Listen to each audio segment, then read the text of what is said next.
Just to give you an outline of the talk today, I'm going to start off and give some sort of basic information about the genome.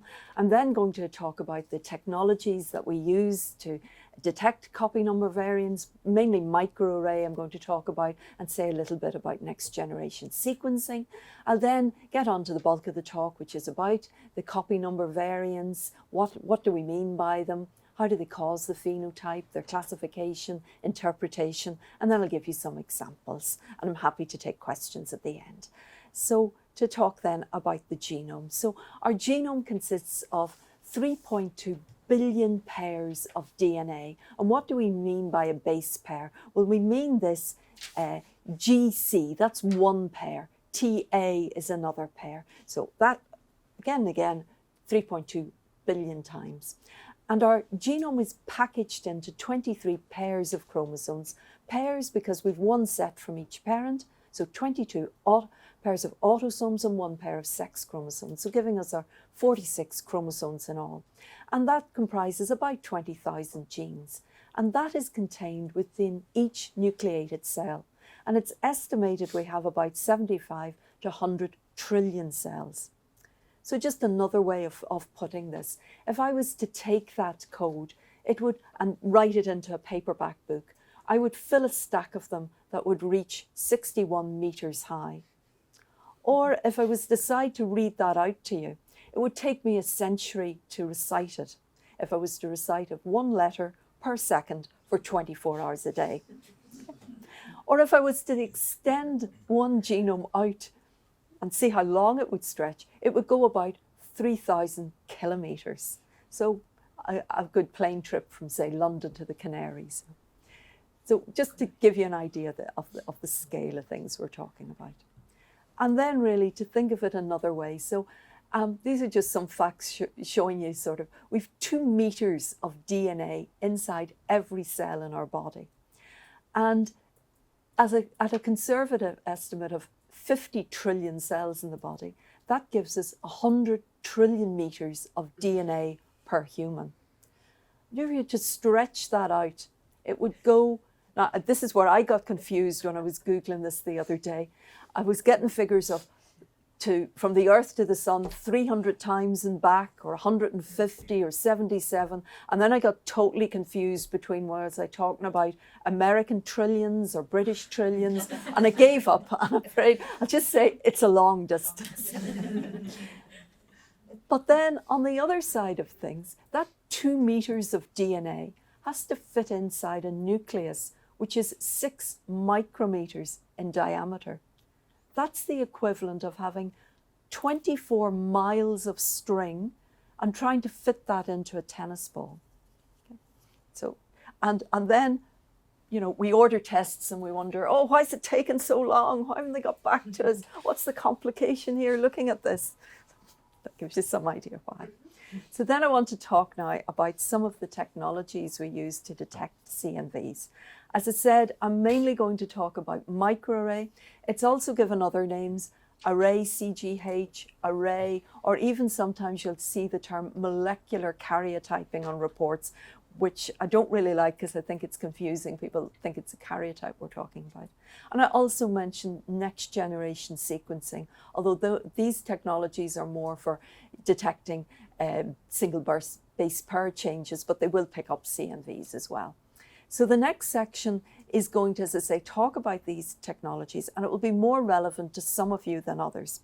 So how can you tell if you need to listen to this section of my talk? Well, I just threw up this slide.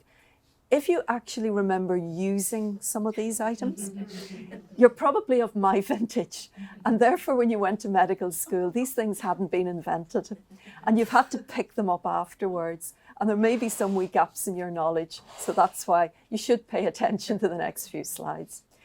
If, on the other hand, you look at that slide and you think, Antiques Roadshow, then you've probably grown up with the technologies that I'm about to describe. And if you want to zone out, please do so for the next few slides. So microarrays then, 2 basic principles to understand them. The first is hybridization, which means complementary strands of DNA bind together. So your your G and your C, and there are two complementary strands there. And the other thing you have to remember that if you mix equal amounts of red and green paint, you get yellow. So red and green will give you yellow. So microarrays, they allow the detection of chromosomal imbalances by comparing the patient DNA with a control sample. And they identify differences between two sets of DNA. And they do that by exploiting this ability of DNA strand to bind specifically to another DNA strand. And what they actually comprise in reality is thousands of short sequences of DNA, which we call probes, that are arranged in a precise grid in a glass or a chip. And then what we have is we have our patient DNA, and it's labeled with a red fluorescent dye. And then we have the reference DNA, which is labeled with a green fluorescent dye. We mix them together, they hybridize, they bind to each other, and then we do various computer analysis and read out what's happening. And as I said, if you have equal amounts of red and green, you're going to get yellow. So that's the yellow dots on the screen. If, on the other hand, there's something missing from your patient DNA, there's going to be more green fluorescence there, and therefore that's a deletion. On the other hand, if there's more of the patient DNA, there's going to be more red fluorescence, and therefore that's indicating a duplication. And this is all analysed by computers now. But microarrays have their limitations. They don't detect everything. They won't detect a balanced translocation. They won't detect polyploidy or aneuploidy, so you don't use them when you're thinking there might be a whole genome duplication, or they're not the best test for picking up trisomies, like trisomy 21 or any of the other trisomies. They won't detect balance inversions where you have a little bit of DNA flipped within the chromosome, and they may not detect unbalanced rearrangements that are in mosaic form. Some of the more sensitive microarrays may give an indication of this, but they're not the best test for picking it up. And they don't detect single base pair changes, so they're not the test to use if you're looking at a single gene to find a variation within it. They do detect our copy number variants, which are deletions or duplications in chromosomal imbalances, but then we have interpretation difficulties, and that's one of the things we're here to talk about today. The diagnostic yield, well, first of all, just to say that intellectual disability is a common phenotype. It's present in about 3% of the population, and it's part of over 1,000 different genetic conditions, 50 alone syndromes associated with the X chromosome. So it's not a good discriminator on its own. If we have a child with unexplained intellectual disability and developmental delay and some congenital anomaly, and you do an array, you will find a pathogenic CNV in about 15 to 20% of those children. So that's really your diagnostic yield or your pickup rate. Ion torrent sequencing is one of the methods of next generation sequencing. And really, I just put up this slide to make you look at this diagram more than anything here, because I'm not going to explain all about sequencing. This is a small little benchtop sequencer.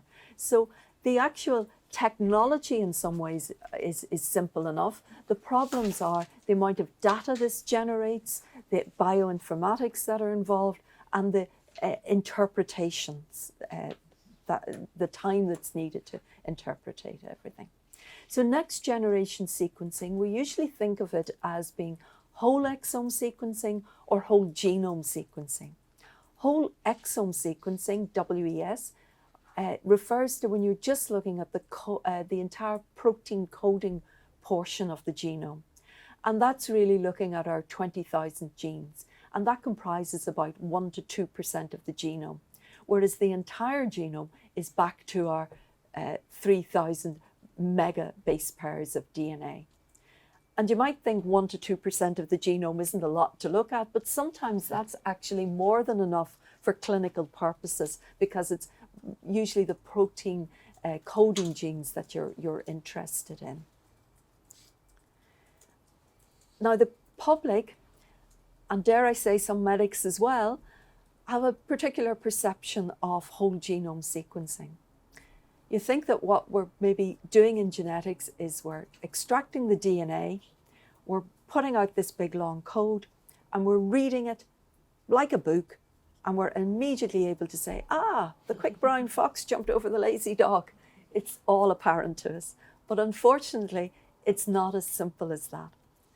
Although we say that we're looking at the whole genome, you might actually want to say it's holes in the genome. We don't look at it all. The coverage is patchy in places due to insufficient probes, or certain areas of the genome that are difficult to read, where there's repetitive sequences or they're rich in GC sequences.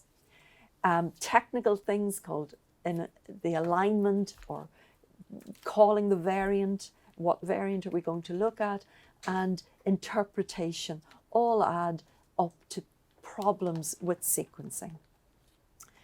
And when we look at the whole genome, all of us have about 4 to 5 million variants compared to each other.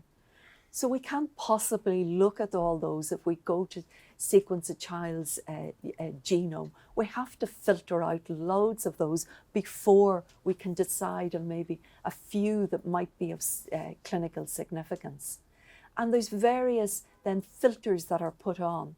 And these are influenced very much by the information that the clinician is giving us. So it's important the phenotype that you are telling us about the child, and it's important the family information you give us, because different variants may be common to certain populations, certain ethnic groups. It's important to know if there's consanguinity in the family. It's important to know if the parents are affected or not.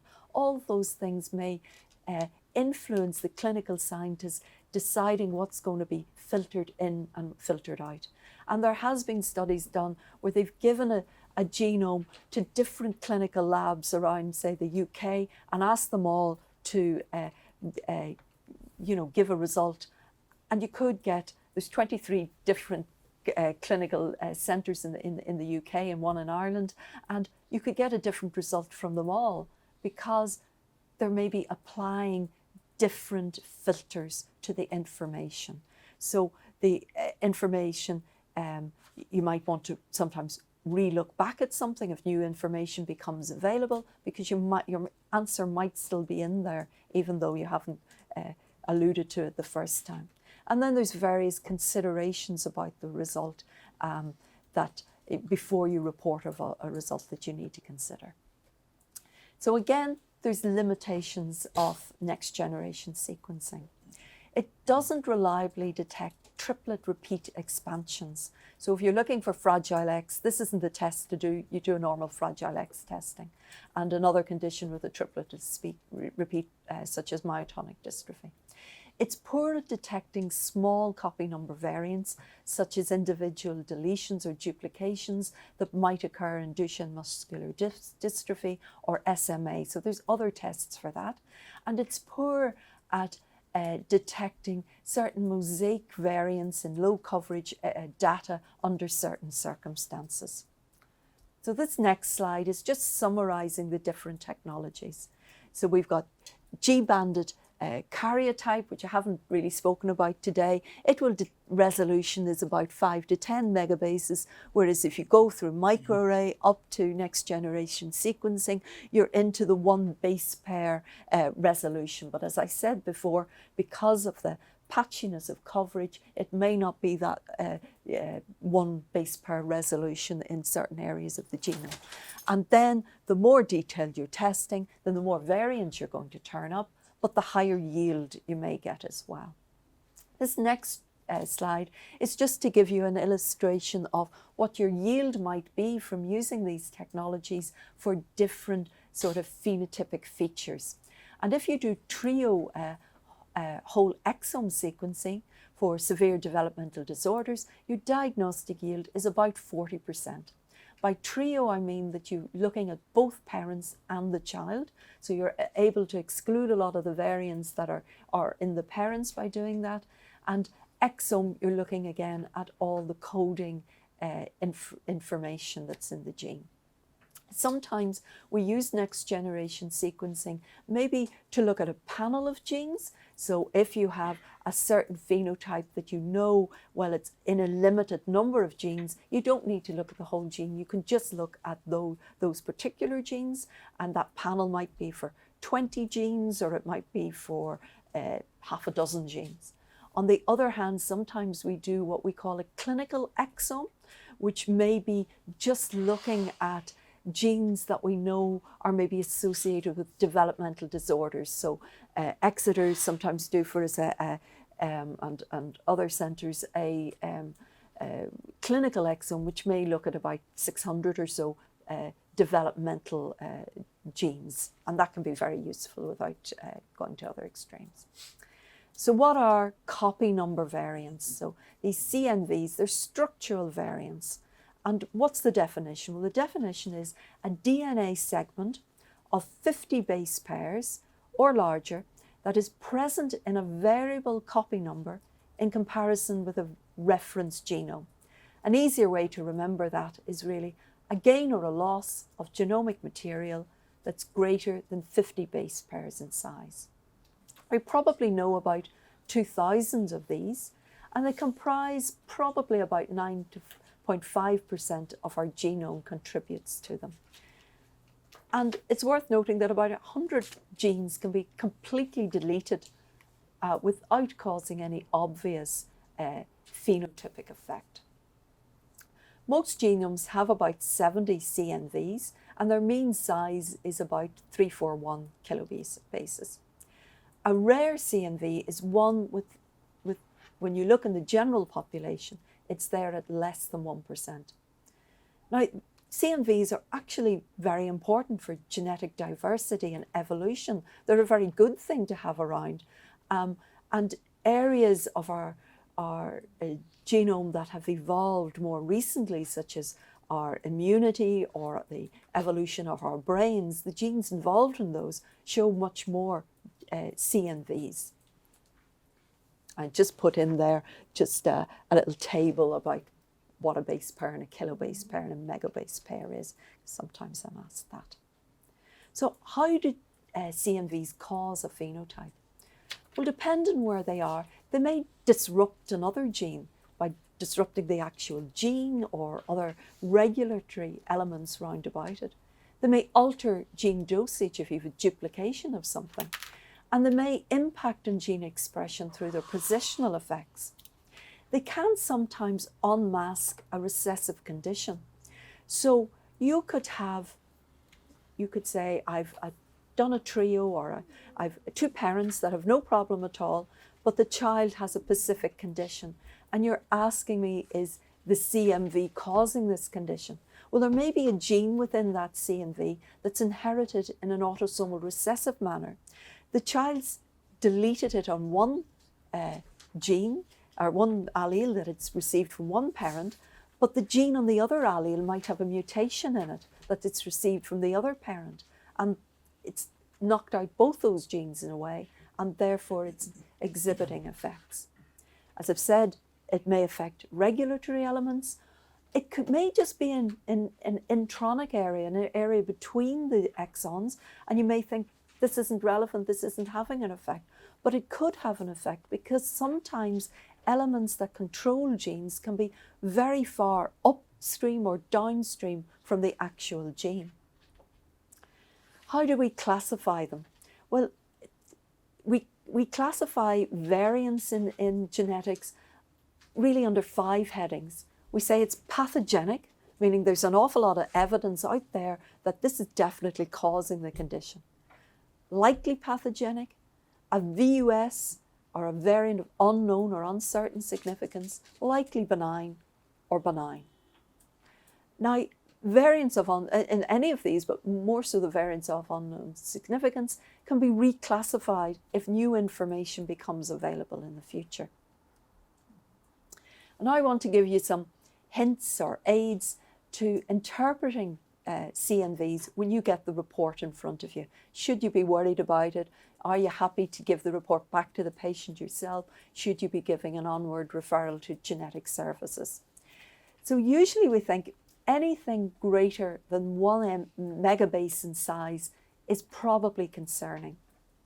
But on the other hand, CNVs, even bigger than half that size, are more enriched in those with intellectual disabilities. And it is possible to have a very large CNV that seems to be having no phenotypic effect, benign. And on the other hand, it is possible to have very small CNVs, which may be clinically important because they're taking out an important gene. The type of CNV is the next thing I look for in the report. Is it a deletion or is it a duplication? Our genome is better able to tolerate duplications than it is deletions. So that's why we have children with Down syndrome that have whole chromosome deleted or duplicated, and yet they function very well. Whereas to have a whole chromosome deleted, you're not going to see somebody walking around with that. Parental testing, has that occurred? And that might give you clues to try and interpret it. We tend to think if the CNV is de novo, that it's more deleterious. But on the other hand, don't overlook that we get variable expression and penetrance of a gene, and therefore parents may be normal. I saw on one of the silo questions, somebody asked a question, why if 2 people have the same variants are some affected and some not? You must remember that that variant is within their genetic makeup. So they may have other variants that are having a positive effect, or there may be environmental effects as well that could be affecting it. And as I've said, you may be unmasking a recessive disorder. Other aids to interpretation are databases. Now, some of these we will use in genetics, or genetic scientists or clinical scientists will use. Ensembl, we're able to put in the exact coordinates, see what genes are within the variant, and look to see if there's any that are important. Omni, that's Mendelian inheritance in man online, and that you can put in any gene to that and get certain information out about it. Decipher is a website which will give you actual patients that may have similar deletions or duplications to your patient, and you can see the phenotype, and you can get in touch with other researchers that may be working on that particular copy number variant, and you can see if the phenotype fits with what your patient has. And my colleague, Dr. SA Lynch, has created some videos on YouTube that give you a bit of information and explain copy number variants as well. As I said, when you look at the CNV, you want to look at the gene content. Are there morbid genes? These are genes that are on the Omni site and that we know something about and are associated with a particular phenotype. And it's worth remembering too that sometimes the fact that the gene is deleted or gained within the CNV may be completely different to that gene having a mutation within it. So some genes, they may cause effect by having a mutation, but they're perfectly benign if you just have an increased dosage of the gene. They're not causing an effect. On the other hand, sometimes the mutation, say a deletion within a gene, could give you a completely different phenotype to having actually that whole gene deleted or duplicated. And as I said before, it may unmask a recessive condition. It may include a cancer susceptibility gene that may not have implications immediately for the child, but may have implications for that child later in life, or for the parents if it's inherited. And we've mentioned about other regulatory elements nearby that may be affected. So there's some pitfalls in your interpretation as well. Be aware that sometimes microarray technology has probably really been around in clinical practice maybe for 10 to 15 years. And some of the older arrays didn't have as good a coverage. And repeating the array now might pick up something if it was done 15 years ago. So just be aware of that. Also be aware that arrays done in family members at different centres, they may have used different platforms, there may be different coverage, and there may be different results for different individuals. And I have a bit of an example of that later. Be very aware that there's more prenatal arrays being done, and this is not the same as a postnatal array. Now in Ireland at the moment, due to our staffing difficulties, we're not in a position to interpret prenatal arrays.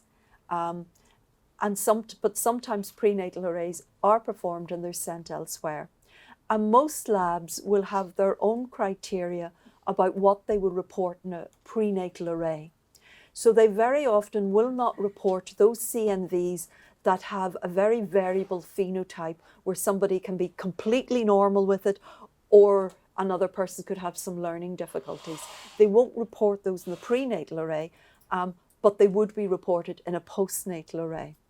And that's why it's often said, if there's a prenatal array, please repeat this when the child is born. That's one of the reasons for it. Also, you have to ask yourself carefully, does the phenotype fit with this report? Bearing in mind variable expression and penetrance. Am I trying to make a square peg fit into a round hole?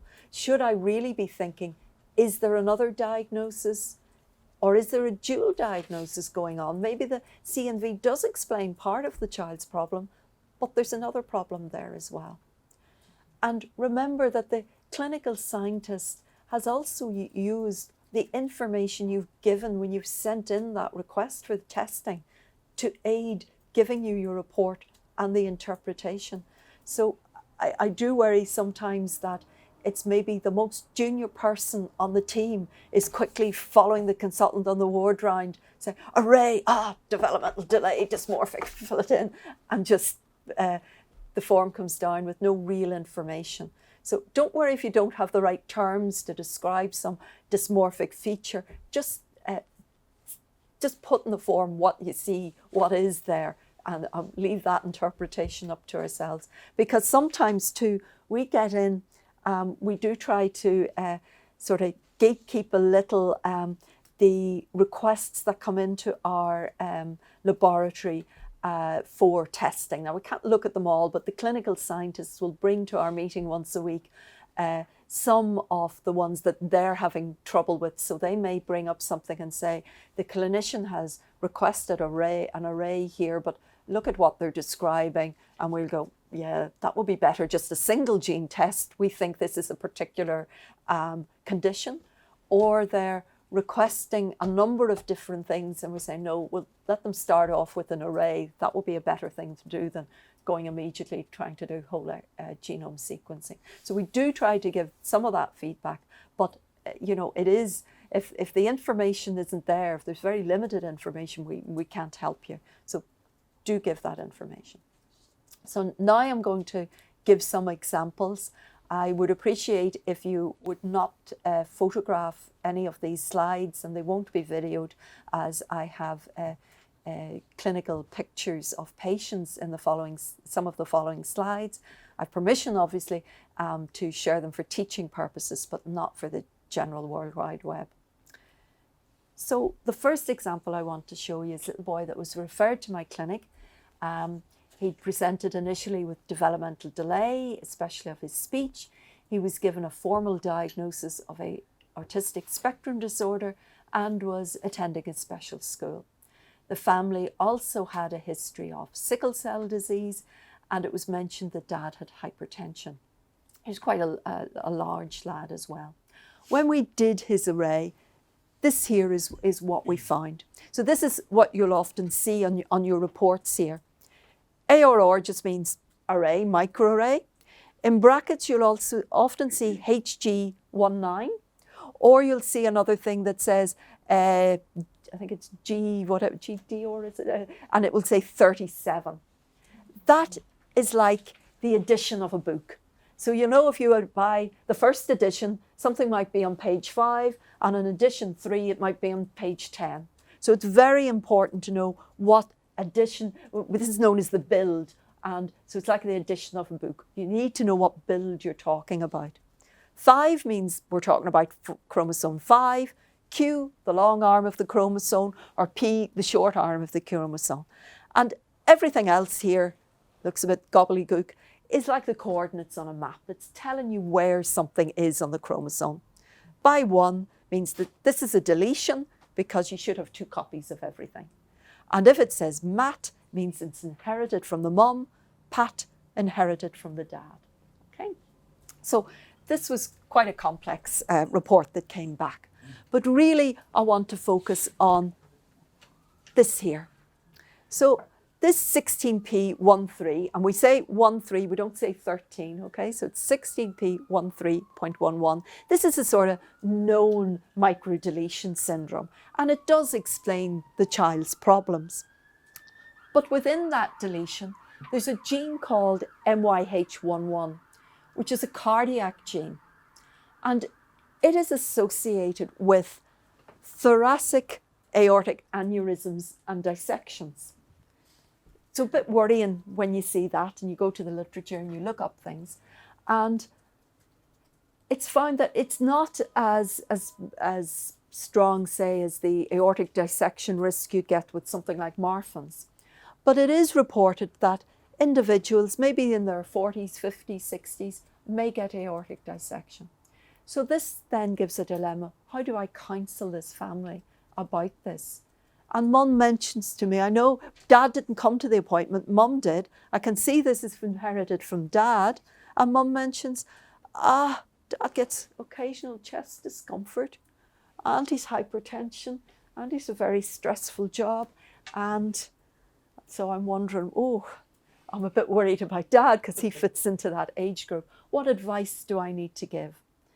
So, and for how long does this, do I send them off to a cardiologist? What do I do?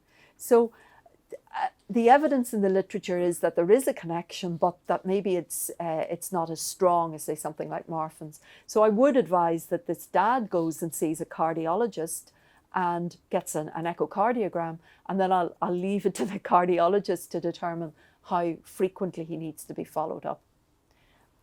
There's no risk to the child at the moment, so I'm probably not going to recommend that he gets an echo at this point in time.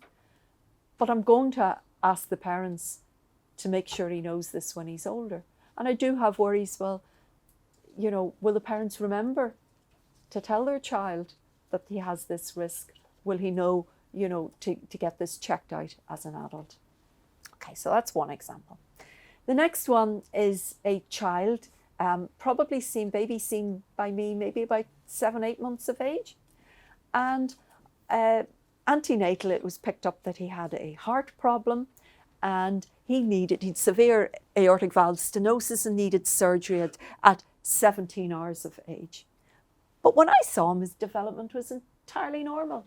Didn't look really dysmorphic, lovely, happy baby. But he'd been referred to me with an array that actually showed 5 imbalances. And you can see this one here, these were all inherited from mum and dad and they were fine. But this one is 4.8 megabases. That's huge. So I would have expected maybe that baby to be severely affected, but he's quite happy and, seems normal. It may be I haven't seen the child since that other things have developed, but that's just to show you how sometimes you can have a really large CNV and yet very little phenotypic effect. Yet if somebody, had come to me for prenatal counselling about that, I would have probably, maybe been saying, what could be the outcome for your baby with that, So you have to, it depends to, what genes are in the area. Is it a gene-rich or gene-poor area? What might happen? So it's not straightforward, to say the size will always give you the answer. My next example is a little girl that had very small developmental delay, heart problem, very tiny wee thing. And her array showed up that she had a deletion, 1p36, and a deletion in another chromosome as well, both maternally inherited.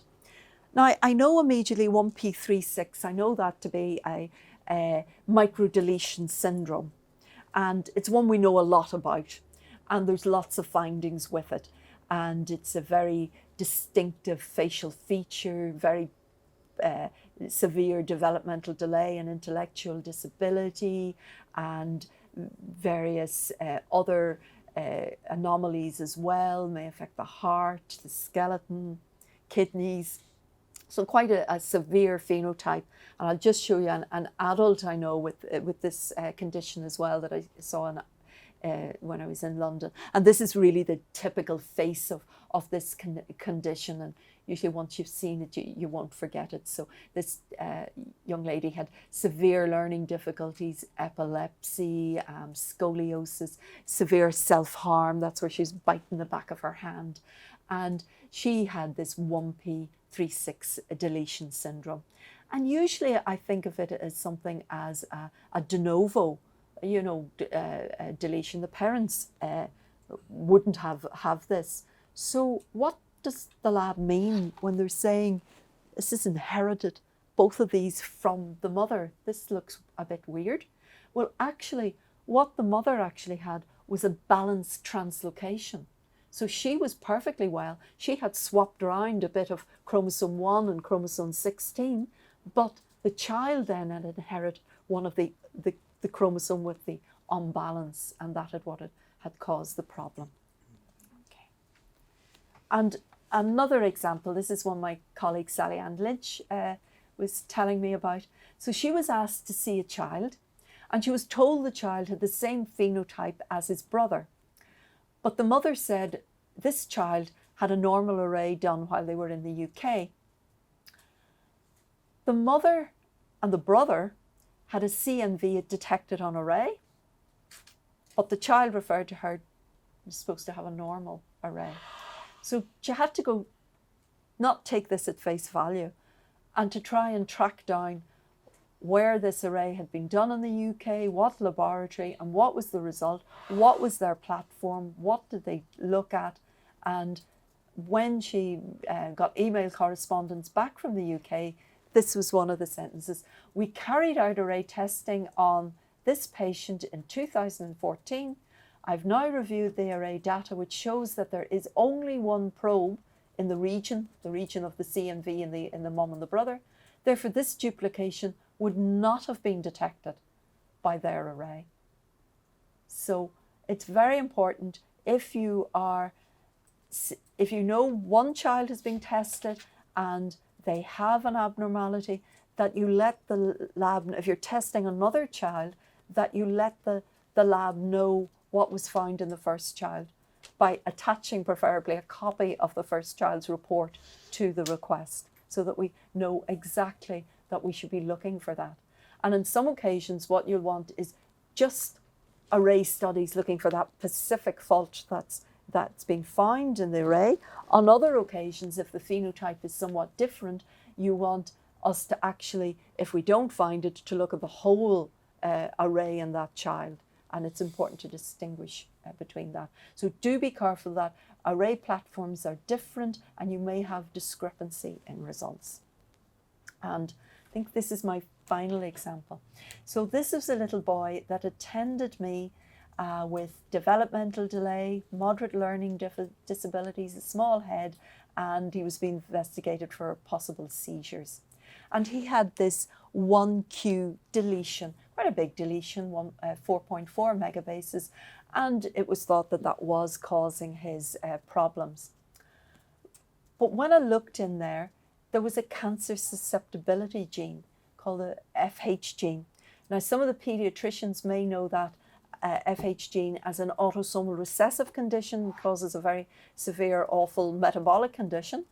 But in an autosomal dominant form, you just one copy, it can cause this condition called hereditary leiomyomatosis and renal cell cancer. And I know that mutations in the FH gene cause this cancer susceptibility syndrome. where about 75% of patients would get these cutaneous leiomyomas develop in their 20s and 30s, and females with this condition get fibroids at a much younger age than women usually do in the general population, and they may be huge fibroids, and they may end up getting hysterectomies in their 30s, 40s, and rarely they can cause womb cancer. And they also have about a 15% lifetime risk of kidney cancer as well.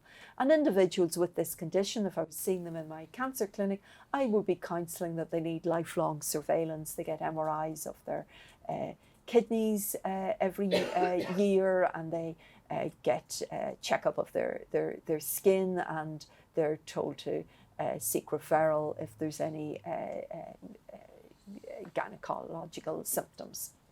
Now, the first thing I had to do was make sure, as you'll notice in the previous child, I said, just because you have a deletion of a gene doesn't mean it will have the same effect as having a mutation of the gene. But it so happens in this condition, yes, deleting the gene does have an effect. There's fewer people known with deletions, but it can cause the condition. So now in clinic, it causes counselling issues as well. So you have to, I do a cancer clinic once a week and a dysmorphology clinic once a week, and sometimes you're wearing your different hats, but you need to realise, oh, just because I'm in my dysmorphology clinic, I've got to be aware of, have my cancer hat on as well.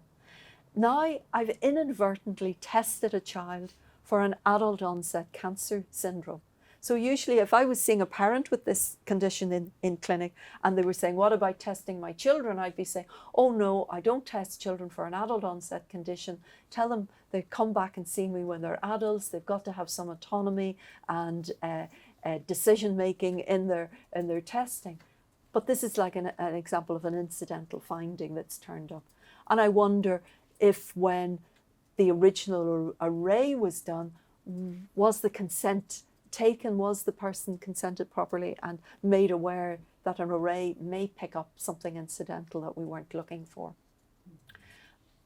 I now have to make sure that the parents will remember to inform the child at the appropriate age, that the child will get follow-up. I'm in a situation, I'm wondering, has this just started in the child, or is it inherited from either parent? And therefore I'm trying to counsel the parents about predictive testing for a cancer syndrome within the appointment as well. So it has these ethical and social issues as well, which I'm sure you'll hear more about later in the day. So just to summarise then what I've shown you in these examples. So I've shown you an example of a gene with an adult phenotype, a cancer gene that is included in the CNV result of a child. I've shown you an example of a very large CNV, but having really little phenotypic effect in development. I've shown you a CNV that causes a known syndrome that's usually de novo, but it's been the result of a balanced translocation in the parent, so therefore there's a high risk of recurrence coming for that family. I've mentioned to you about the different platforms may give you different results, and I've given you an example of a cancer susceptibility gene. And that's just a few references or further reading where I got some of the diagrams for this talk and some further reading. And I'm sure that will be circulated later. So thank you very much for listening to me. Hopefully I've kept time, and if there's any questions, I'm happy to try and answer them for you.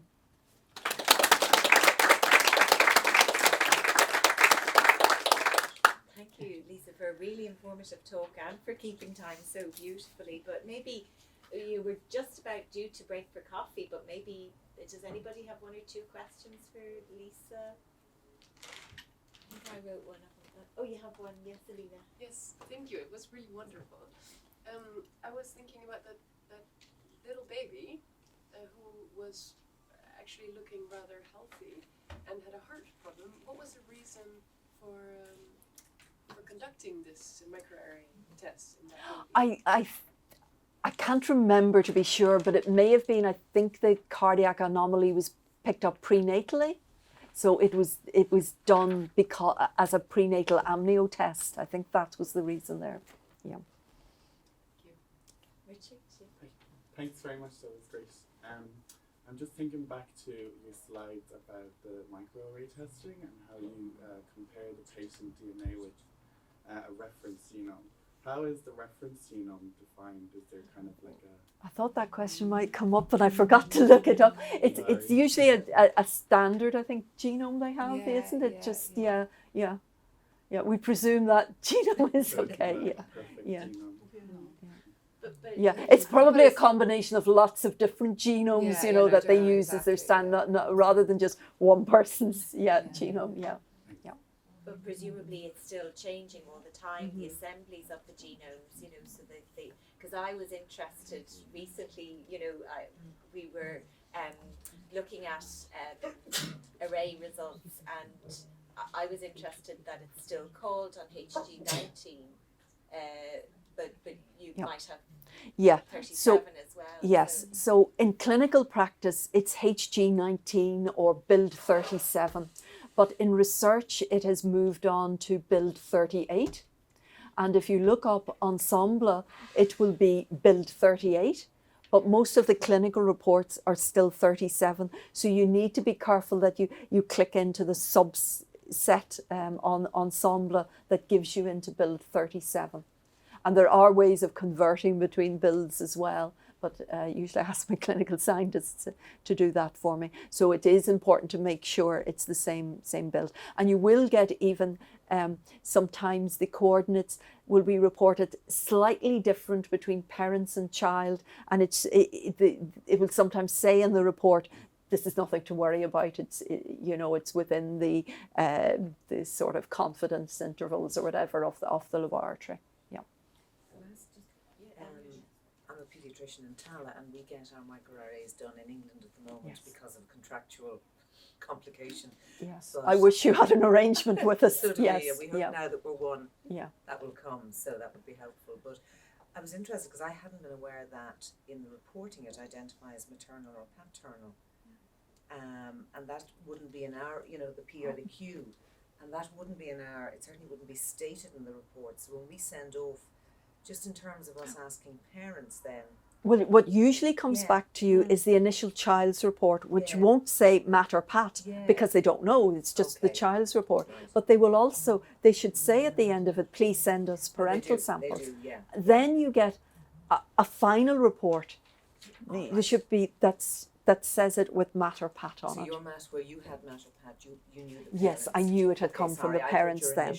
No. Was giving you insight. Yeah, no. So sometimes, and it's careful too, because sometimes when they want the parental samples, they want an EDTA tube, and other times they want a LIF-HEP tube, because sometimes they're just doing FISH to determine the parental, if it's there or not. Yeah, and it is very important if we get referrals from all over the country, and my first thing when I see the referral now is very often I have to reject them because they don't have the array report attached. It's not enough to quote the array in a letter. We've got to have the actual report attached because it really is too much work for us to try to figure out what hospital, where's the referral come from? What hospital do they normally have their arrangement with?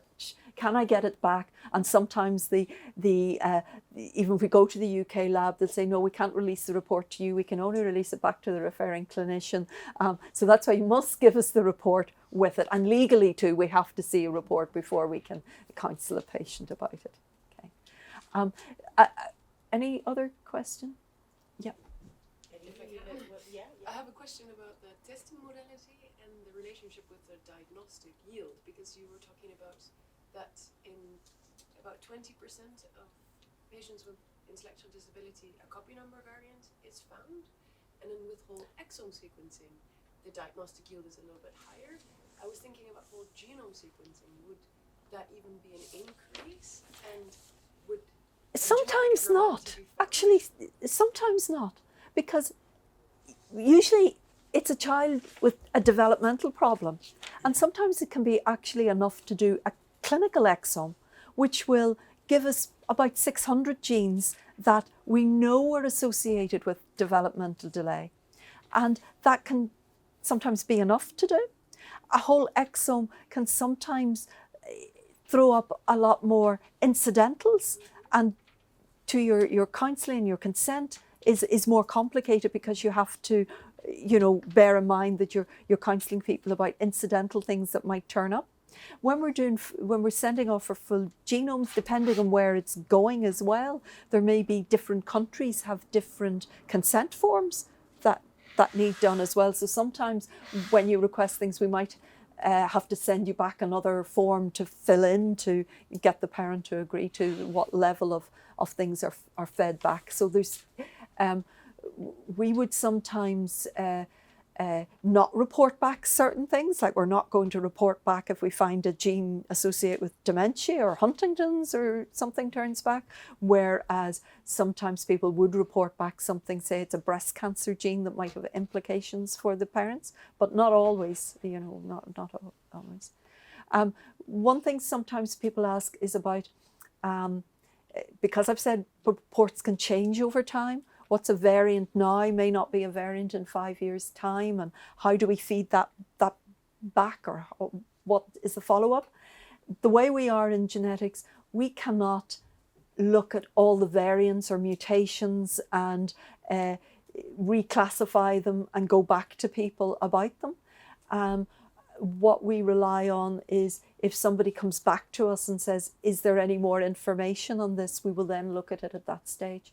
So when I'm seeing somebody maybe with a single, say I turn up a variant in a BRCA gene that increases your risk of breast and ovarian cancer, I'll usually say to somebody, will you ever call us back in about 5 years' time and we'll relook at this and see if there's new evidence out there. So we really can't take on the responsibility for following up a variant. And it would be impossible because we've no universal identifier that follows you from birth to death. So people change addresses, people move. We couldn't take on that responsibility because where would your responsibility sort of stop and begin? Okay. Sure. These are all the complicated things, aren't they? Yeah. I imagine, that particularly working in genetics, thinking about all the emerging technologies and the ability to create so much additional information about people going through the healthcare system, that you must be feeling like there's a big tsunami kind of almost ready to wash over, services. I think that must be a big challenge everywhere. At the moment we have 4 geneticists for the whole country. It's said that we should have 14 for the size of our population. Northern Ireland has 7. So that will give you an idea of how overstretched we are.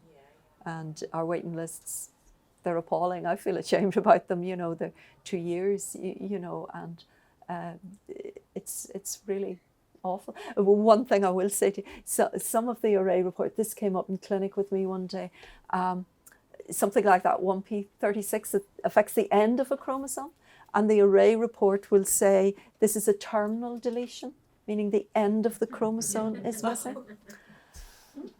A was seen by a paediatrician in clinic and said, your child has this deletion. Mum asked for a copy of the report. She was given a copy of the report. The clinician said, look, I don't know too much about this condition. You'll have to wait till you see the geneticist and they'll explain it all to you, which was fine. But Mum read it. She sits on my waiting list for 2 years. She comes into my appointment. I tell her all about this and she keeps going on about, but what's the prognosis? What's the prognosis? And I'm saying, well, I can't tell you how your developmental delay or intellectual disability will develop over time. And then I knew I was missing something. I wasn't getting something. I said, what is it? She said, but it says here, it's terminal. Oh, no. And I felt so awful. This poor woman on my waiting list for 2 years, thinking her child was terminally ill and wondering when her child was going to die. And she had to wait for that information from me.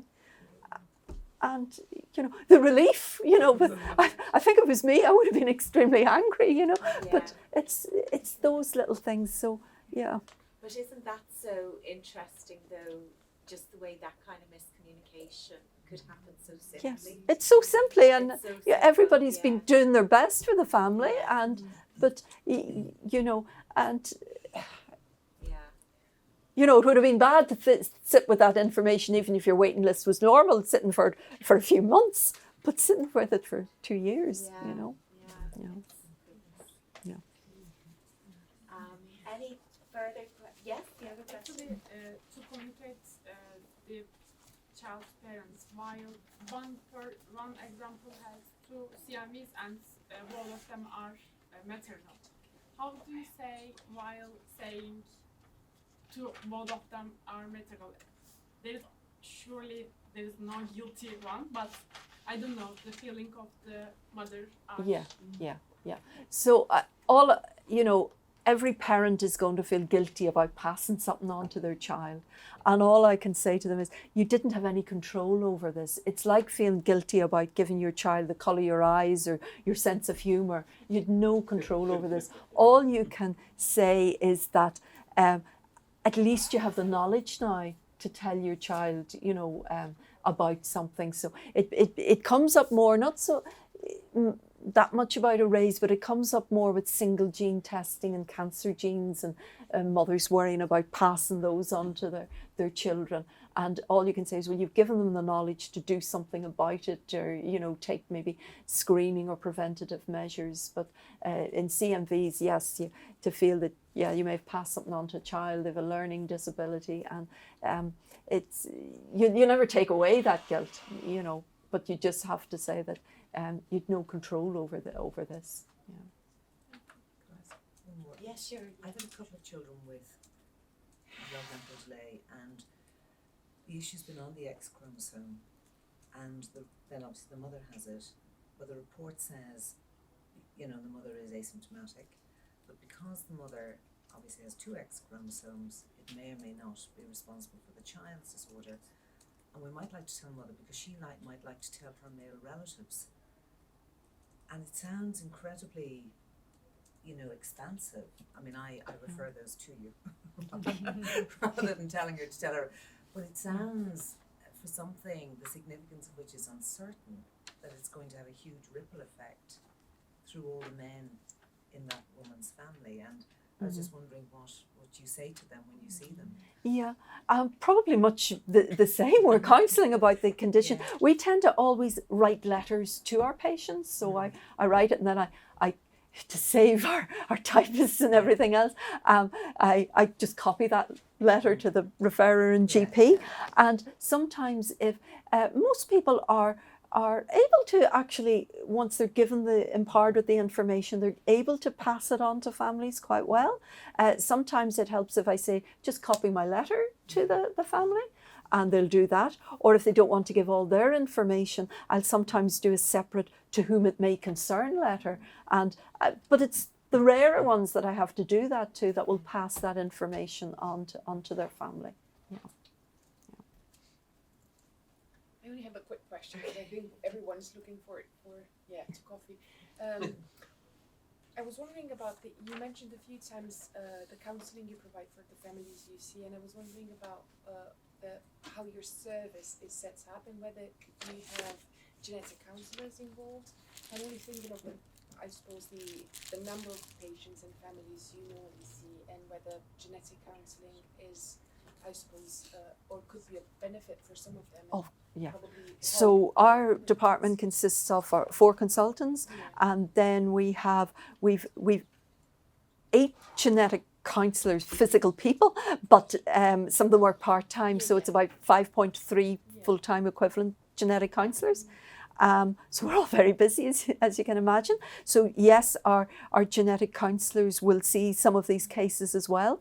So it may be in Ireland, as I'm sure it is, you work in Manchester as well, so it's the same there, that genetic counsellors can see somebody once there is a diagnosis. So some of these cases would be ones I have seen first that there's no diagnosis in, and others would be something, they may have been referred, I may have the result, but I'm not too sure yet if it explains their phenotype. So I need to see the child, first of all, to make sure we're happy this is the diagnosis, and then the counsellor can see for subsequent family members. Yeah.